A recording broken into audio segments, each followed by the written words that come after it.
So, my name is Matthias Hoechsmann. I'm the co-founder and managing director of 231 Play, a Berlin-based casual games company making free-to-play games. I started my games career like 10 years ago when the very first iPhone was released. At that time I was a postdoc at UC Santa Cruz doing genome research, and I heard about those crazy stories. A bunch of people or like individuals who never did a game, created a game, released it on the iPhone and were successful with it. And at some point I decided, okay, that sounds interesting, and I founded a company called Game Doctors. Our debut title was Zombie Smash, which was at that time, when there were like 400,000 apps, the #1 app on the App Store for a few weeks worldwide. So that was a good start. And in 2011, Zynga acquired Game Doctors, and in turn I was studio director for a few years there. Then I took a break from gaming, and in 2016 I founded 231 Play.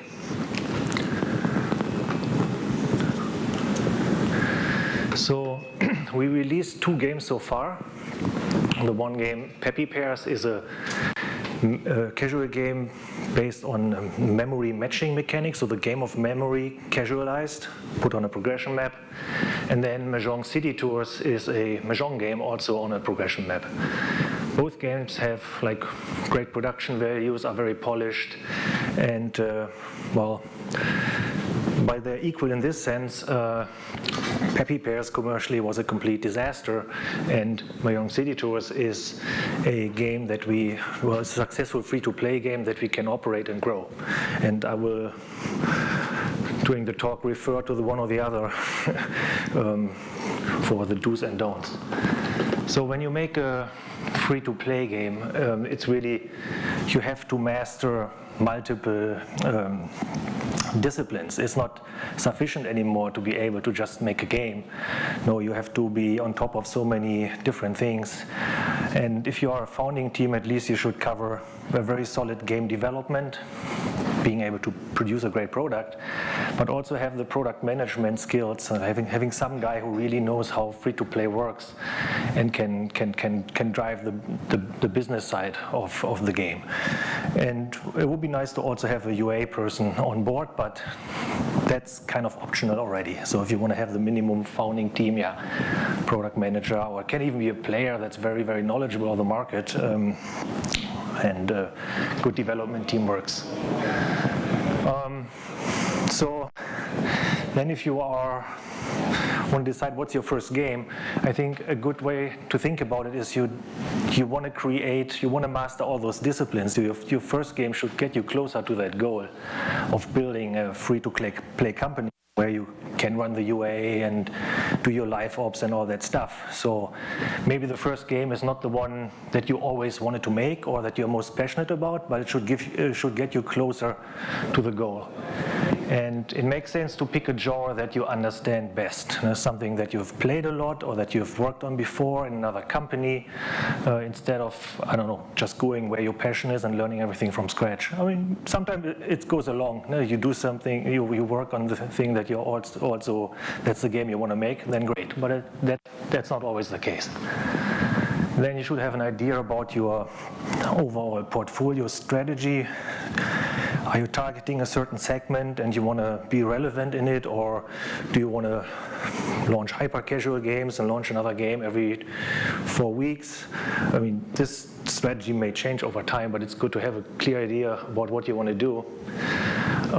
And then, of course, it's also important, what's your funding situation? So this can just prevent doing certain games that have a too long production cycle, or where the user acquisition is way too expensive. And it depends on what your funding situation is. So, for example, if you can just dedicate your own time and nothing else, then maybe it's better to go with a publisher in that case. Or the only exception could be maybe if you have a highly viral product, you can launch it with very low UA cost, but yeah, it's tricky. So, but if you have some funds and you can dedicate your time, you're in a good position to build your own free-to-play company. So one thing that helps you there, and it sounds kind of counterintuitive, is that reduce risk and be boring in a way. Well, if you found a new company, you want to make the greatest and coolest games and be on the forefront of innovation and all that. That sounds good, but maybe it's not the best first step. Maybe the better first step is something that brings you closer to covering all those disciplines that you need to master. So one advice is use a proven game mechanic. The biggest mistake you can make, or the biggest risk, not mistake, the biggest risk you can take is you invent a game mechanic. And there are so many questions that will pop up. Getting the gameplay right, you don't know if it works. And also, it's very difficult to advertise the game. People don't have clear expectations what it is. No? Then use a proven theme. I don't know, if you make a Mahjong game, you know the audience, they like mystery setting, travel setting, those kind of things, and you don't want to use a car setting, for example. No? But you can identify what this audience likes and then use a proven theme. Time to market is key. So when you start the company, you don't have any revenue stream, you're just burning money, and you want to be quick and get the first learnings and ideally revenue from your game. You should also consider the cost of content. So you might have a game where there are all those ideas and you need to come up with them later on as well. So otherwise, there's like a lot of content at the beginning of the game, and then it gets really tricky to keep this pace up. So look at the game mechanic and make a check mark if it's easy for you to design the game, to produce the content that you need in the long run, because you will need lots and lots of content in every free-to-play casual game. One of the most the biggest reasons for payer churn is that they are at the end of the content. So you want to prevent that. Your decisions, you should also do a solid market analysis and see like where is the revenue, like what kind of categories, like what's the competition, all that stuff. And there are very expensive tools you can use, like App Annie and Sensor Tower if you get on their paid tiers. But you can actually get a lot of information for free. For example, if you need DAUs or something, then you can look at the MAUs on Facebook. If the game is Facebook connected, you take a good guess on the sticky factor, you know the DAU. You can collect the monthly revenue from Sensor Tower. With this information, you can already go down and calculate the ARPDAU of such a game. So and here, I just put an example. For us, one of the competitors is Mahjong Journey, and well, you can see there's significant revenue in the category, and there are 1.2 million monthly active users. If we assume 25% sticky factor, that means they have 300,000 DAU. So those kind of analysis you can do on your own without using expensive tools. You should save that money and put it in user acquisition. Also, if you want to look at overlaps between the categories, you can just open the Google Play Store or Apple App Store and see what other apps are suggested or even which other apps are advertising. This is a good indicator that there's an audience overlap. Okay, so then you are all set on your game that you want to make. It's a good idea to put yourself on a fierce timeline to get it out, especially in the beginning. So I think a good timeline for a casual game is try to bring it into the first soft launch in 12 weeks. It doesn't need to be finished. That's not a problem. But you should have the basic gameplay in there. Art doesn't matter that much. I mean, if we look at our games, the games that I've made, if you launch them as really very basic art and then improve it over time to super polish, the difference is not big. So you can just, you should bring it out as soon as you can. And then maybe do a soft launch in a country like the Philippines, where you can get very cheap installs, but you already can get a good read or get all the bugs, straighten them out before you move on. And you also get retention and engagement metrics, which are already valid. So the metrics you get in the Philippines is not going to be dramatically different to the ones you get in the US there. It's a little bit, but it's not changing the game. And if you see a retention of, say, day one retention of 25%, like we did it in the Pappy Pairs game, that's where you should just kill the game right away, because it's clear you can never rescue it. It's completely clear, but sometimes you make those mistakes. But that's something when you're on this timeline, you just wasted maybe 8 weeks, 12 weeks. If it's a complete disaster on the metrics, then just kill it right there. Okay, after this is all looking good, you can open up other countries and also get all the other metrics that you need, payer conversion and all that to predict your LTV, get some idea on the cost per installs and so on. And at that point you need to add the game content. You need to have enough content to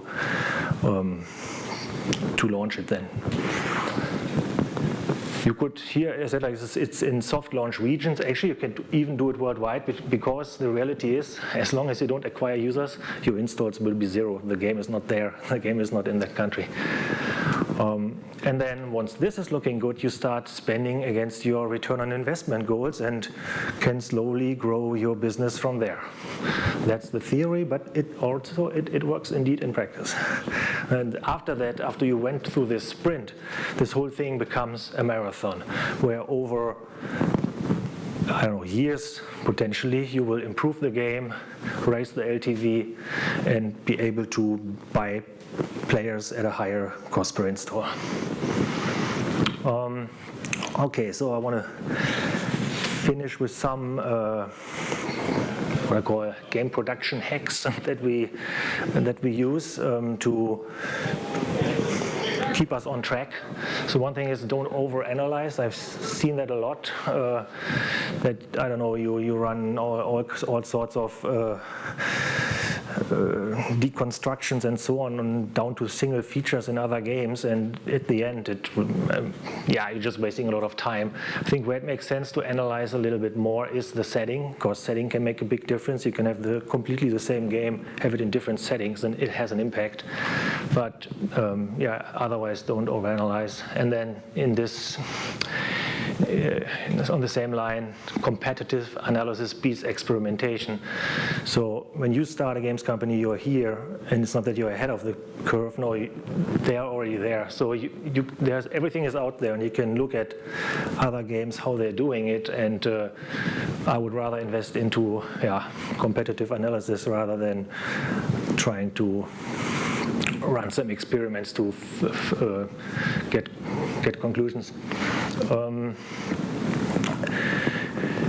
We have our role model games, so there are a few games in the category, but especially also outside the category of games that we're doing that are considered best in class, and we just monitor them continuously and see what they do and how they improve the game and how we can learn from it and what it does to our game. So that's a very good exercise that I can highly recommend. So we look, for example, on make a Mahjong game, but looking at Mobile Strike, a completely different genre, but they are very, very good with certain things that just generally make sense, but they are more relevant, or maybe they have more pressure in this regard in their category. Okay, release it early, that's what I already said, but you can go down to even in development, just the basic stuff is ready, get it out. Nobody's going to steal your idea anyway, as long as it's not super successful. If you use it an engine like Unity, then it's very easy for you to cover many platforms, and there's a lot of value in it because the additional cost is not that high, but the value is and the value is higher.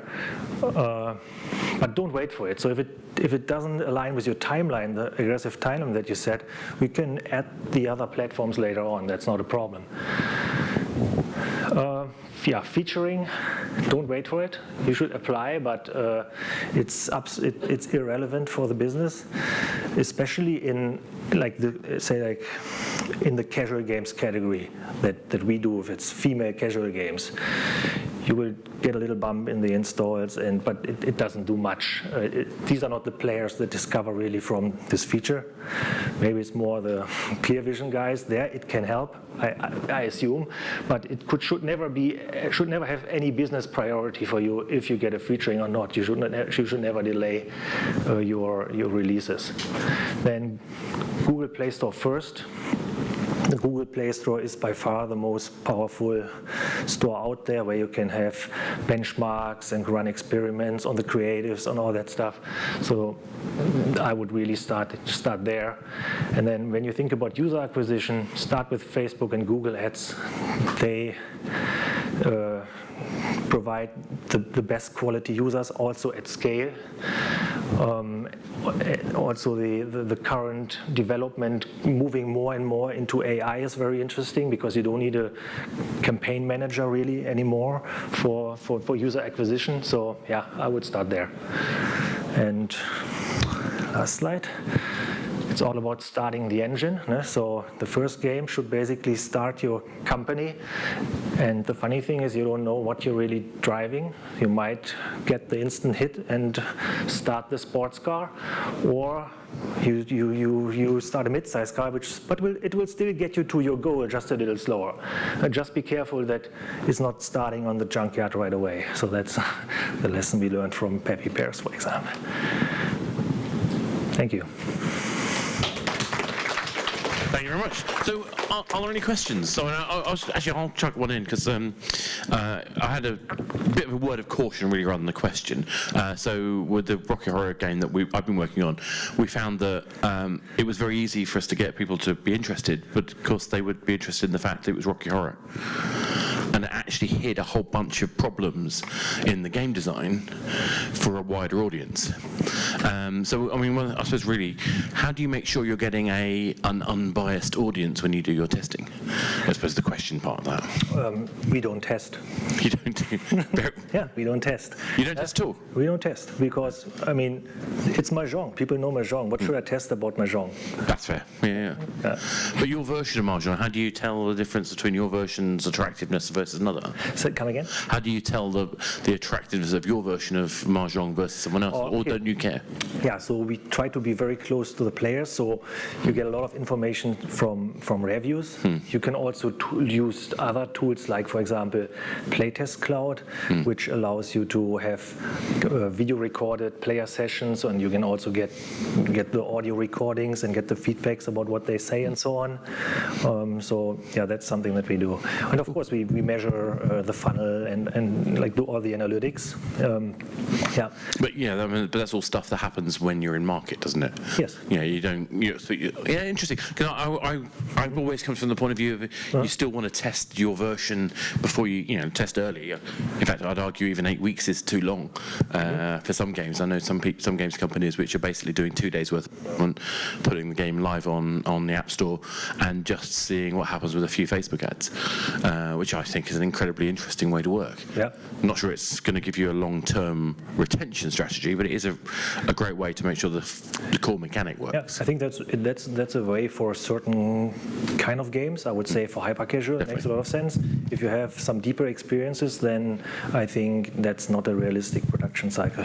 Yeah, I mean, I think it makes sense if you're going to put it into another context. So, for example, if you do quick runs you're going to test 30 different game mechanics. Great. Now we've picked the mechanics we want. How do we check that the context loops that we're making for those work? And then you test those. So I think it's really about essentially constant learning and looking at a game as a hypothesis. Right. Is that fair? That's fair. Does anyone else have a question? I know I've been hogging some time. I mean, can I get the mic to you?